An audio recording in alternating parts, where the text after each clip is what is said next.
The Amma Manson show starts in 30 seconds. All right, then. Are you ready? Do you have a drink? Are you sat comfortably? All right, good stuff. Now let's do the other admin. Call a friend, to tell a friend, to invite a friend, to get a friend on, because the show is on in a few seconds. Why should they be on? They need to be on here to learn, to have fun, to widen their horizons. And that's what the show is about anyway. Are you ready? Well, I hope you are, because I am. I'm excited. Looking forward to another smashing show with you as my guest.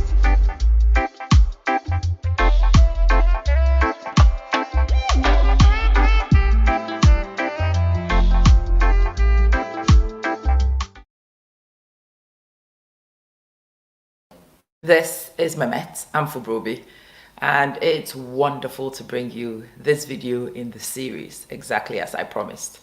So in this series, I discuss my research findings, and I have to say from the beginning, some of these things that I'm about to share make for very uncomfortable listening if you are not the kind of teacher who accepts personal responsibility for outcomes in your classroom.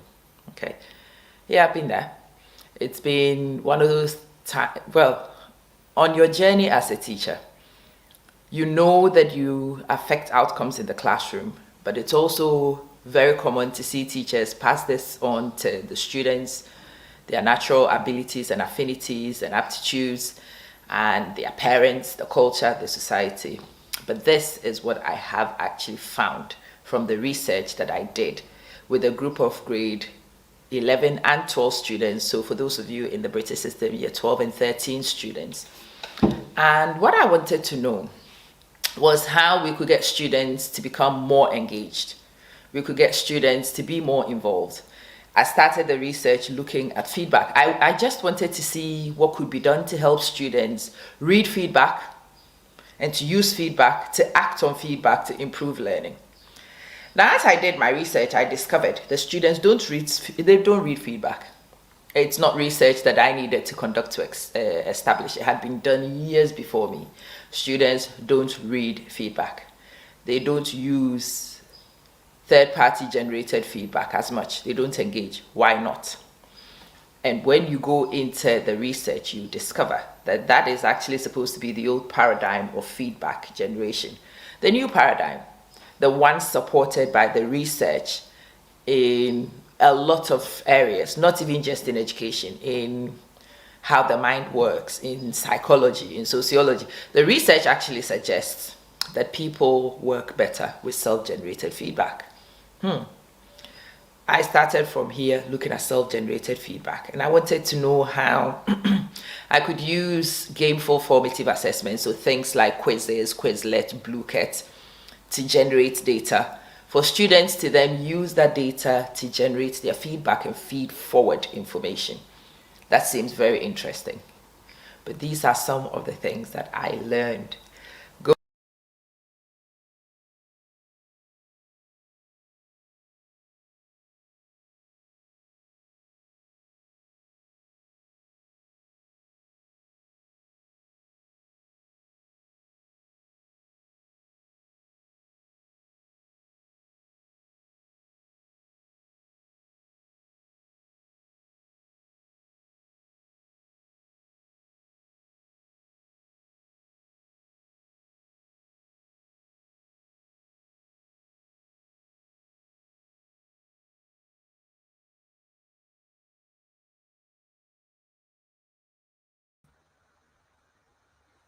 All right, so I am now on here. Can you guys hear me? I'm trying to decide whether this is an internet challenge or if it is something else entirely different, because for some reason, this is the second attempt to share this particular information with you, and we're getting absolutely nowhere. It gets to this point and it freezes, right? And it doesn't look to me that it even wants to continue. Let's remove this from studio. Let me try and share this in a different way. If I share a screen and share it from an application, maybe I might be lucky and it may work. We're around about here somewhere. Let's see. And inviting them to act out of their own volition is the first step towards autonomy support. When the students had this autonomy to look at the data. Okay, let's go back a little bit so we don't miss anything. Start from here. And when you go into the research, you discover that that is actually supposed to be the old paradigm of feedback generation. The new paradigm, the one supported by the research in a lot of areas, not even just in education, in how the mind works, in psychology, in sociology. The research actually suggests people work better self-generated feedback. I started from here looking at self-generated feedback, and I wanted to know how I could use gameful formative assessments, so things like quizzes, Quizlet, Blueket, to generate data for students to then use that data to generate their feedback and feed forward information. That seems very interesting. But these are some of the things that I learned going through that process, and I want to share it with you because I know that it can actually make a lot of difference for a lot of students. What I discovered is that helping students in that way to use the gameful formative assessments to access their own information was a design which fits the autonomy supportive design. In doing self-generation of feedback, the students are actually made autonomous. They have the information at their disposal. Yes, initially somebody might scaffold them to do it. After a little bit of practice, they will start doing it for themselves. Why would they start doing it for themselves? Because they will start seeing the benefit. They will start seeing its impact on their learning. But giving them the data and inviting them to act out of their own volition is the first step towards autonomy support. When the students had this autonomy to look at the data, and they looked at the data over a period of time, and they began to see new patterns and trends emerge, a phenomenal thing happened in their minds. It really did. A lot of them who believed that they couldn't learn, a lot who believed, and some of the subjects that were used for this were very, very hardcore: mathematics, physics. So, a lot of students had fixed mindsets about some of these subjects and their abilities and performances in them. But as they began to play these games, as they began to look at the data, as they saw the data across a week, across a couple of weeks, across a month, over a 6-week period, they actually began to notice that things that they couldn't do at a certain period were now easy for them to do. Oh, I know that now. Right, miss, I always get that thing wrong. They will look back at it. Oh, I did not get it wrong this time. Oh. In that process, a lot of the students actually discovered that they did not have a fixed ability, that they did not actually have a handicap in learning, that they were capable of much more than they gave themselves credit for. That was where the research for me shifted from just looking at personal accountability and looking at autonomy in terms of getting the students to do stuff with just the sole intention of getting them to engage with feedback to move their learning forward. That is when I realized the significance of mindset in this whole thing. Yeah, when your mindset is fixed and you don't think that you can change things, it's difficult to motivate yourself to do what does not really make any difference. The minute you begin to see that some actions of yours can make a difference, it is easier to convince yourself to take those actions because there is evidence to suggest that it makes a difference. And when the students began to see the gameful formative assessments made a difference in their learning, in their understanding, a lot of them were more motivated. And because they were more motivated, they were actually more engaged.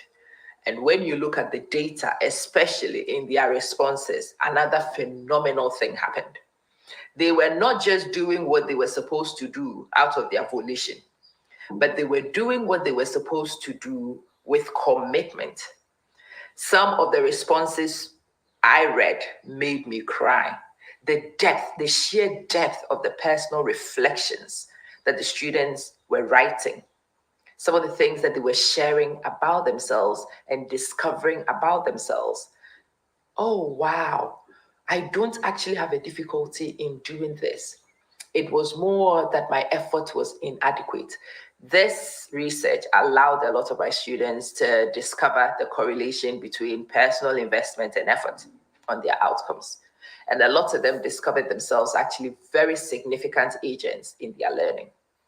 Those who probably had the mindset, the victim's mindset of the teacher doesn't do this, the teacher doesn't help me, a lot of those kids began to see what they could do, the leverages and affordances that they could orchestrate, and the difference that could make in their learning. And a lot of them were very motivated to do so. So when you read their comments, you saw commitment, you saw engagement, and there are 4 levels of engagement. All of them were actually visible, especially by the end in the 3rd pedagogical action research cycle. Their behavior, and a lot of the teachers commented that there was no issue with behavior anymore. The students were engaged, they were motivated, they were working on productive things, so did not have time for unproductive things. Behavior had improved, and the students themselves suggested so. Engagement in terms of cognition, they were cognitively engaged. They were actually thinking through the whole process. Oh, when I do this, oh, when I change this, oh, there was a lot of metacognition, metacognitive awareness. They knew what they needed to do better. They knew the things that were actually their deficits. They were vocal in discussing the strategies that they were using. And when a strategy emerged as impactful, they would share it as well. The students were so engaged. They were so motivated. And out of interest, initially, when they got engaged, they realized that they had deficits. So many of the students and their engagement and their feed-forward routines centered on remediation. Oh, I got this wrong. Oh, I need to work. Okay, I need to find a way to understand this better. I will try this. And they tried it. No, this doesn't work for me. I will try another thing. Oh, this one worked better for me. Right, this is the way I will go forward with it because it works. I've seen evidence now that it works. But it wasn't just stuck with remediation. After a while, the students remediated enough and they began to feel competent. As they began to feel competent, and yeah, if you do assessments and your formative assessment scores are coming up right there, right up there, right up there, after a while, you will realize that you've got it. This one is now in hand. What's next? And that was the most surprising development for me. I would not have told you that the student demographic I was working with was actually capable of that. Well, mistake. I'd have told you that the student demographic would be at best engaged and compliant to get through things. These are not students who economically need the grades to survive. These are students who are quite affluent. They are students who typically they come to school for the sake of school. You know, it's not a life or death affair like you find in some of the students in certain socioeconomic brackets. And so it was really surprising for me to see across board. And it was not limited to just the bright students. No, even the not so bright who discovered that they can be bright were beginning to look at feed-forward routines that dwelled on extension, consolidation, deeper learning. Taking this into other aspects, they started recognizing their own disposition development. And yes, these simple tools and strategies actually changed, one, the students' mindsets. And when the mindsets were changed, their behaviors also changed. And when the changed behaviors were applied consistently over a period of time, they began to become default behaviors. Well, the default behaviors are dispositions. When students naturally pay attention to detail, when they naturally know how long approximately it would take them to continue to work on stuff before they start seeing gains, they don't give up. When they know what effort they need to put in and how they need to mitigate this effort in terms of time, they began to plan better. And so some of the dispositions that make them better students began to develop. And the students who would not have been your typical better students, the students who would not have been ones who managed to get the scores you expect, would have a certain behavior profile that you would typically anticipate. But over a period of time with these students, even the ones that were not likely to do things particular ways began to do them. Even the ones that were not engaging in particular ways began to engage. And reading their comments about, in one of my final reflections, I asked the students, how had this project impact? And I wept. Reading every single student's entry, I wept. I wept because I discovered how a very simple thing could have such a profound effect, could get the outcomes that I had fought my entire career to try and get for students. And the solution was so simple, it was so accessible, it was so right out here. And the solution is this. You, in your teacher designs, determine what happens to the students. I know most of you don't like hearing this, but it's true. It is your teacher designs that determine the student behaviors and responses. You are the stimulus in the class. As the stimulus, if your stimulus is autonomy supportive, if your stimulus requires autonomy, encourages autonomy, supports autonomy, and you need to look at these things. Those of us who are autocratic in our style really need to temper the autocratic language that we use. You must, you have to, hey, do. Your language is one of the first things that need to change. Please look it up. In autonomy support, your language has to be very different. Your language will have to, you will have to show students that you are empathetic, that you understand what they're about to go through. You appreciate the effort it takes, but you also recognize the value in taking the action. You may even want to explain rationales depending on the kind of students you have. And again, this is another thing I discovered on this research. When we go to the classrooms, we tell children to do this, do that, too. And most of the time, we don't get the compliance we are looking for because the presentation of the information itself lacks the very simple thing that normal human beings require. Rationale. Why do you want them to do this? Look, we are going to go through this. I'm going to show you the derivation. Yes, it is going to look very cumbersome and the mathematics is going to make your brain work. However, going through this will help you understand how the equation came about so that if at any point you do not remember the derived equation, you can go through and derive it for yourself. And students are like, oh, bingo, right, so this could be good. We could, yeah, there are times in questions where the equation list does not give me what I want. Okay, so if I understand how the equations were actually derived, well, I can derive my own equations from combining a few relevant equations that would be on the equation sheet, right? Okay, so now this one is very important to me for the future of my grade. And when somebody realizes the rationale, when they recognize that what you are about to do is important, most reasonable people will certainly pay attention. They will be on board. I kid you not, there are many times, having done this over a period with students, when I don't do the derivations and the students would ask me, okay, so miss, where did this equation come from? You know, this one you have not explained. Where did it come from? How was it derived? May we know? May we understand? And I'm like, oh, interesting. Yeah, rationales are very important. We are going to sit here this afternoon and we're going to write an essay for 2 hours because I need you to work on this. I need you to work on this. I need you to work on this. The reasons why I want you to work on comprehension is because almost all your life hinges on comprehension. You've got to be able to read and comprehend. Otherwise, you will not be able to respond intelligently. You've got to be able to listen and comprehend. Otherwise, you will not be able to respond. You cannot write intelligently or speak intelligently if you do not comprehend the stimulus people give you. And people are like, oh, comprehension is vital. This simple rationale, which allows people to understand the importance of comprehension, is likely to increase the engagement factor significantly for you. When people have not managed to make it the first time, they actually know that this is critically important to them.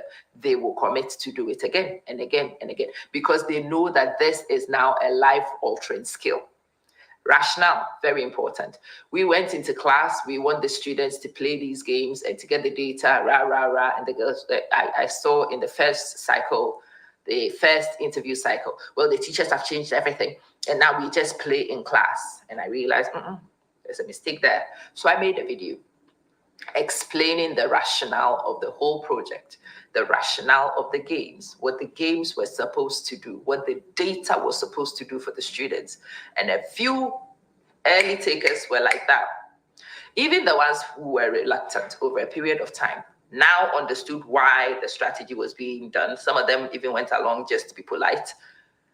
But then as they went along to be polite and they began to see the things that were explained in the rationale actually becoming achievable for them, they were like, oh, miss, you remember that video you made? Yeah, my teacher showed me a video you made about this thing. You know it's correct. I'm like, is it? Yeah, I said something about being able to learn whilst we are playing the games. Miss, really, I'm learning so much. And this was not even part of the data collection. These were just random conversations that the students will have with me in the corridors because they could not contain their excitement seeing the results from engagement. What am I saying to you? I'm saying to you that as a teacher, it is your designs that create the students you see. I know we don't like it, but it's true. Even in the first week of meeting the kids, there are some kids who go to classes where they are expecting to hate it. And then the teacher's design suits them so well, they are surprised, pleasantly surprised, and they change their attitudes. I've seen that also.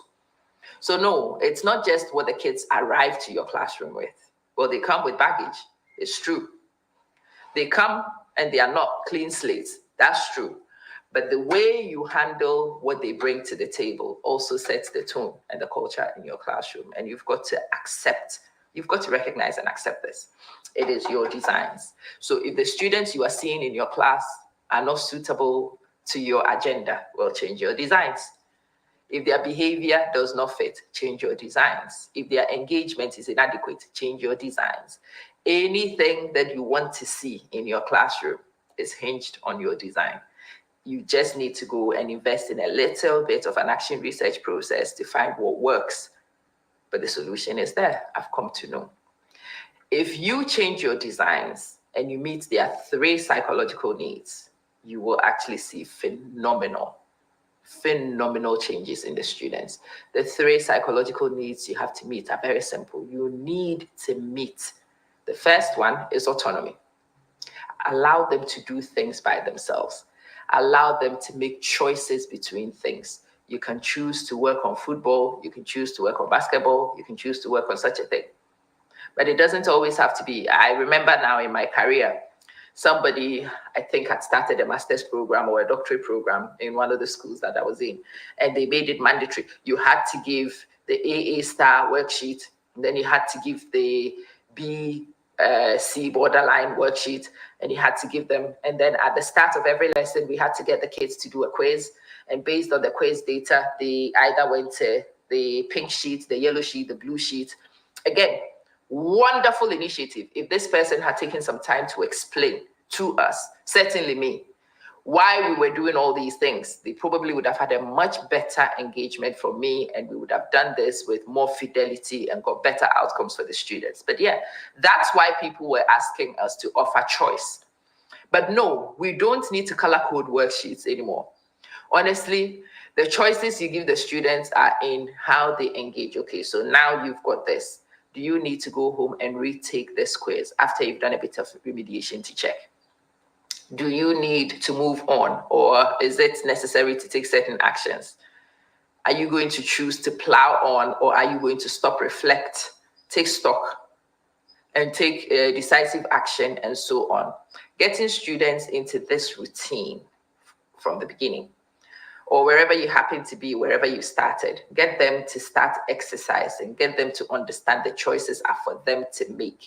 Present choices, little choices to them. Even choosing between A, B, C, and D on the multiple choice is also a choice. And when they see choices and they see consequences of their choices, they would get, they are apprenticed in your classroom, and they will have better practice of apprenticeship.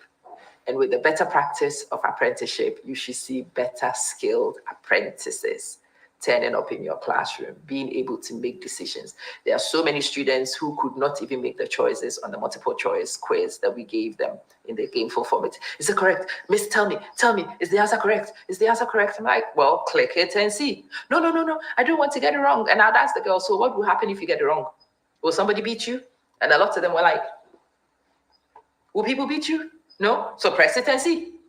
Or sometimes they refuse. I'm like, what do you think? Well, I think it's B. I click on B. Okay, it wasn't. What would we do next time? What do you think? D. I click on D. Miss, I'm like, okay, yeah, you got it wrong. Who's beating you? A lot of people have not had a lot of practice with autonomy. You have to remember that. Even as adults, we don't have a lot of practice with autonomy. Systems are very autocratic. And so most of us go through this life afraid to make choices. Teach your children how to do this. Give them the option. Allow the environment in your classroom to be so supportive that when they get something wrong, they know that their life does not depend on it. And they get an option to retake, to remediate, and correct. Allow them to be able to make decisions and to see the consequences of their decisions so that they can see better decisions, the differences between those and the other decisions you can make. Allow your students, so that's autonomy, to have the relatedness, to have a community around them. The teacher is there to help you. Your peers are there to help you. You can even ask your parents. And yeah, I never intended for students to start asking their parents.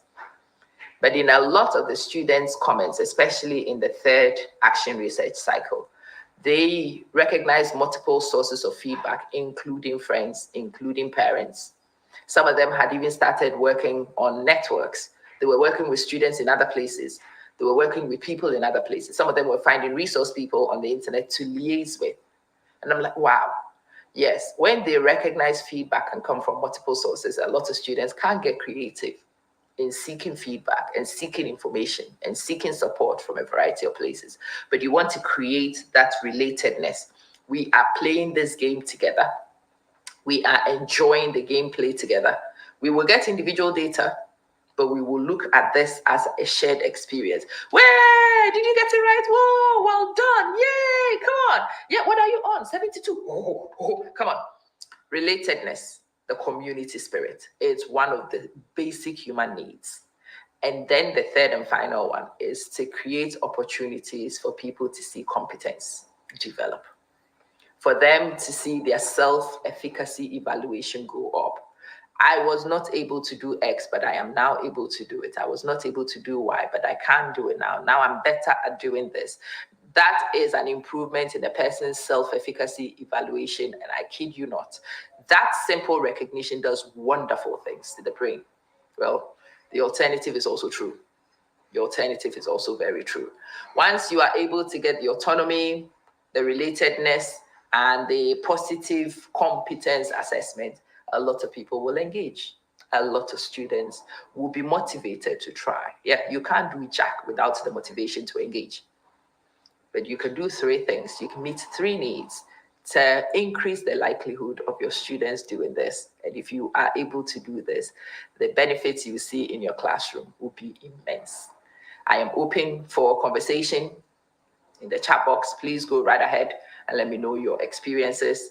Do go try a few things in your classroom. If you want to reach me and ask me about some of the few things that I discovered, can you share some of the strategies you used? Absolutely. Get in touch with me. I will share that with you.